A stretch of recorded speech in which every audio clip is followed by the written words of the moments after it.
I'm Dr. Jonathan Kimball. People call me Dr. Kimball. I'm teaching EE 5150 photovoltaic systems.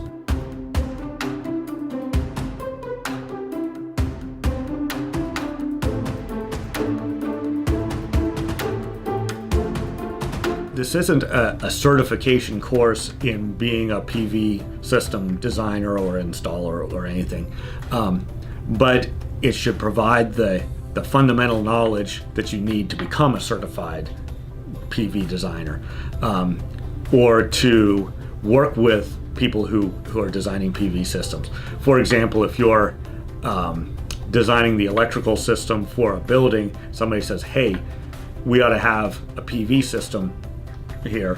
What about this solar energy stuff? You would at least be conversant in what the challenges are and be able to interface with design firms, PV design firms, or you could join a PV design firm. It's an area of real substantial growth.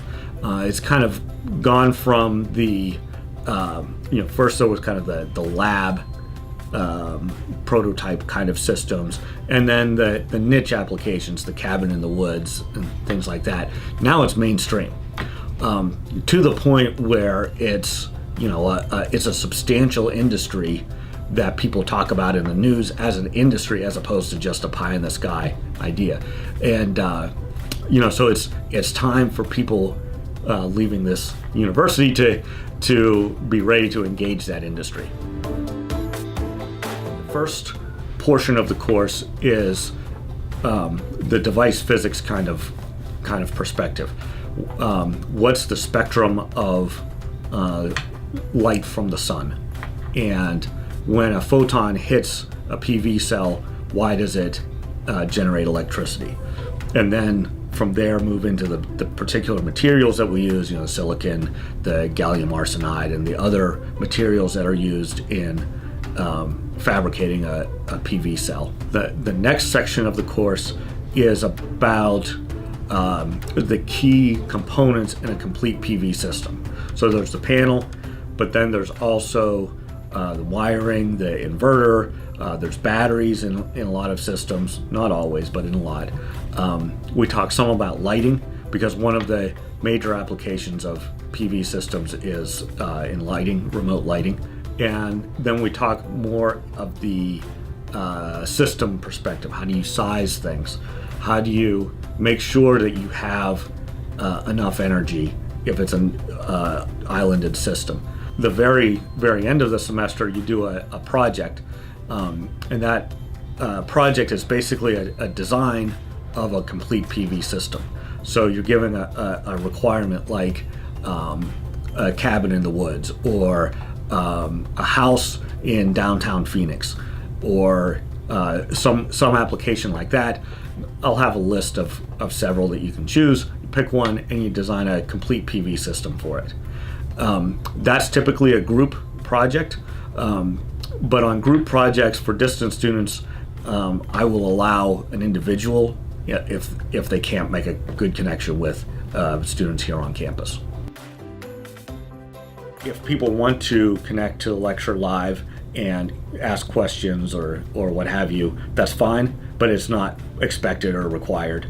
All of the assignments are done on Canvas, so you just upload your assignments, and I generally have the upload deadline is like at midnight or something, so it doesn't have to be in the middle of a work day.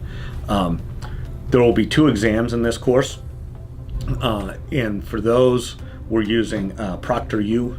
It's an online proctoring system, so that you schedule your proctoring session.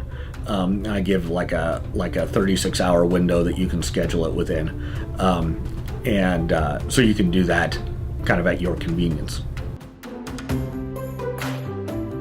It's a very broad-based course. Like I said, engineering or science, senior or graduate level, really any engineering field or science field is acceptable, and you'll get different things out of it depending on what your background is. But as I said, it's a growing industry now, that's going to have a real impact on our economy, on our energy future, now is a good time to get into it. If not a little late even, right, as it grows. But certainly it's a good time to engage the technology. I'm basically an email guy. I would generally prefer an email. You can call me if you really need to. For example, in the middle of a test, if there's some problem with the proctoring. But generally, email is the best way to get a hold of me. So again, I'm Dr. Kimball. Look forward to having you in class as we talk about photovoltaic systems. Thanks.